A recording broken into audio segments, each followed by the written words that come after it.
Merci. Oui, tout le monde souhaite le succès de cette initiative et pourra aboutir à ce vœu que nous formulons de façon unanime. Je crois qu'il faut parfaire ce dossier afin d'éviter un certain nombre d'écueils. Bon, un écueil de forme d'abord sur la sémantique, l'école, du tourisme, de l'hospitalité. Bon, je ne sais pas si l'hospitalité s'apprend à l'école. Moi, je pense que ça fait partie de nos codes culturels, que nous avons d'ailleurs une responsabilité en tant qu'élus pour essayer de les faire prospérer. Je ne pense pas que c'est à l'école qu'on apprend ça. Toujours sur la sémantique, vous parlez d'excellence. Faire attention parce que ça devient tarte à la crème et puis c'est assez gênant parce que quand on parle d'excellence, ça veut dire que l'excellence n'existerait pas et qu'il faudrait l'affirmer et qu'elle n'est pas en germe dans celles et ceux qui vont s'atteler à faire vivre ce dispositif de formation. Ça, c'est des aspects de forme quasi insignifiants lorsqu'on arrive à des aspects de fond, Madame la conseillère exécutive. Il faut bien qu'on fixe les limites de l'exercice. On n'est pas dans une initiative privée. Les initiatives privées, les privés font ce qu'ils veulent, ils s'installent où ils veulent, ils font payer les droits qu'ils veulent et ils recrutent les gens qu'ils veulent. Mais, et c'est là où on est à la frontière où il faut fixer les choses, alors peut-être la gouvernance y répondra, c'est pas tout public non plus. Puisque, et c'est une bonne chose, viennent, je crois d'ailleurs, en appel consécutif à des besoins dont on reviendra sur l'identification, des professionnels, des socioprofessionnels qui réclament de longue date, et en effet c'est un sujet récurrent, une école du tourisme, pour faire simple. On est donc à la frontière du privé et du public.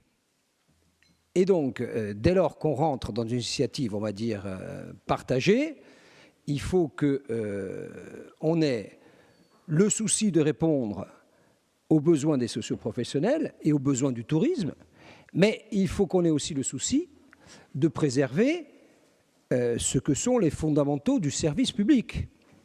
Vous savez, quand on est le service public, l'excellence, ce n'est pas forcément créer les conditions prestigieuses d'un niveau diplômant très élevé pour que nos enfants travaillent dans des établissements de prestige. Lorsque vous prenez un gamin des quartiers sud de Bastia dont les catégories socioprofessionnelles sont, en termes de déterminisme social, un horizon bouché et que vous l'emmenez à un niveau 4 ou 3, je pense que c'est de l'excellence. Parce que son avenir était tellement déterminé qu'il ne s'en sortirait pas s'il n'y avait pas cet outil public. Donc on ne parle pas les mêmes langages. Et en tout cas, les mêmes mots ne renvoient pas à des mêmes réalités ou à des mêmes objectifs. Et c'est pour ça, Jean-Christophe, moi je suis un libéral, les respirations et la main visible, je veux bien. Sur ce sujet-là, si on est deux, si c'est une initiative privée, encore une fois, on laisse respirer. Là, on est deux. Et donc, je pense qu'au bénéfice de ce qu'on évoquait hier comme compétence forte, qui est celle de la carte des formations, si on s'investit en carte des formations, il ne faut pas qu'on garde la main au sens où nos partenaires seraient subordonnés à la volonté des assemblées délibérantes ou de cette assemblée délibérante. Mais le seul outil de contrôle, tant que les autres ne fonctionnent pas, vous avez parlé de Cariforev, du CREFOP, tout ça fonctionne assez mal aujourd'hui. Il va falloir penser aussi à relancer tout ça. Derrière ces acronymes pour tout le monde, il y a quoi? Il y a les outils qui nous permettent de faire coller l'offre et le besoin. Ça, on sait à peu près faire. Attention, le souci aujourd'hui n'est pas dans l'offre et le besoin, hein, parce qu'il y a un angle mort dans cette discussion avec une forme de pudeur qu'on a du mal à dépasser pour se dire certaines vérités. En gros, on sort 200 élèves. Bon, très bien, 200 personnes qui sont formées depuis le service public, à peu près autant vers l'AFPA. On estime qu'il y a 10 fois plus ou 7, fois plus de besoins. Ça, c'est bien identifié. Mais il ne faut pas se laisser croire que parce qu'on va augmenter les outils de formation, on va répondre aux besoins. Aujourd'hui, un des cancers de la Corse qu'on a du mal à pointer, c'est le rapport de notre jeunesse au travail, hein. Ce qu'on appelle pudiquement l'attractivité. Ce n'est pas que dans l'hôtellerie et la restauration. On a un vrai souci. Et donc, il faut cet outil de formation. Il le faut en complémentarité, mais ne peut devenir complémentaire que si on maîtrise les effets pervers de la concurrence. La concurrence est de 3 ordres. Concurrence sur les mêmes niveaux de formation, c'est un vrai souci. Alors, tant que le nouvel outil se positionne sur du bachelor, il n'y a pas de bachelor, très bien, on crée une offre supplémentaire. Mais j'ai cru lire dans le rapport que l'ambition de l'outil que nous apprêtons à soutenir, c'est de couvrir du CAP jusqu'au bac plus 5. Or, les CAP, les niveaux 4, les niveaux 3, ils existent déjà. Et je reviens à ce que disait, et c'est le deuxième type de concurrence qui est beaucoup plus pervers parce qu'invisible, c'est la concurrence fiscale. Quand hier, on donne de l'argent au lycée maritime, nous, en tant qu'outil public, on a fait ce qu'il fallait faire. Et derrière, les compagnies maritimes, lorsqu'elles vont diriger le seul impôt qu'on peut diriger, c'est-à-dire la taxe professionnelle, elles ne vont pas le disperser de façon équitable entre tous les outils de formation. Elles vont le diriger, et c'est normal, vers le lycée maritime. Comprenez bien que nos amis qui nous regardent aujourd'hui, si on ouvre une école de formation depuis ce qui est originellement leur vœu, vont diriger leur taxe professionnelle vers cet outil de formation. Et donc c'est de l'argent en moins, et ce ne sont pas des petites sommes, ce ne sont pas des dispositions marginales dont on parle là, ce sont des sommes substantielles qui font vivre les établissements, en tout cas du public. Ça, c'est la concurrence indirecte. Après, une concurrence directe, mais ça, c'est les choix politiques, encore une fois. Hier, vous décidez de mettre le paquet sur le lycée maritime, c'est un choix politique. Aujourd'hui, on décide, quand je dis vous décidez, on décide collectivement, on vous a accompagné, on continuera à vous accompagner, y compris sur ce sujet. On décide de mettre 1,6 million aujourd'hui en direction de la Chambre de commerce pour faire émerger cet outil. Je donnais un ratio hier en ayant la prudence et de refaire mes calculs, mes ratios sont justes. Il y a des lycées et collèges qui prennent le lot, au sens propre, au sens figuré. Donc l'argent qu'on met chez les uns, on ne peut pas le mettre chez les autres. Ça, c'est la politique, c'est les choix. Et ce n'est pas nous qui vous critiquons assez pour dire que vous ne faites pas assez de choix et que donc qu'il faut renoncer aux autres qui allons vous en faire procès. Mais il faut avoir ça à l'esprit.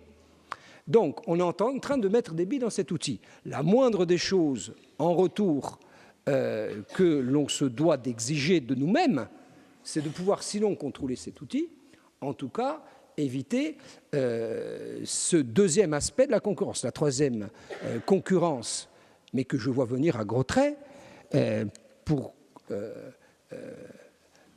pointer la difficulté d'attractivité, c'est la communication.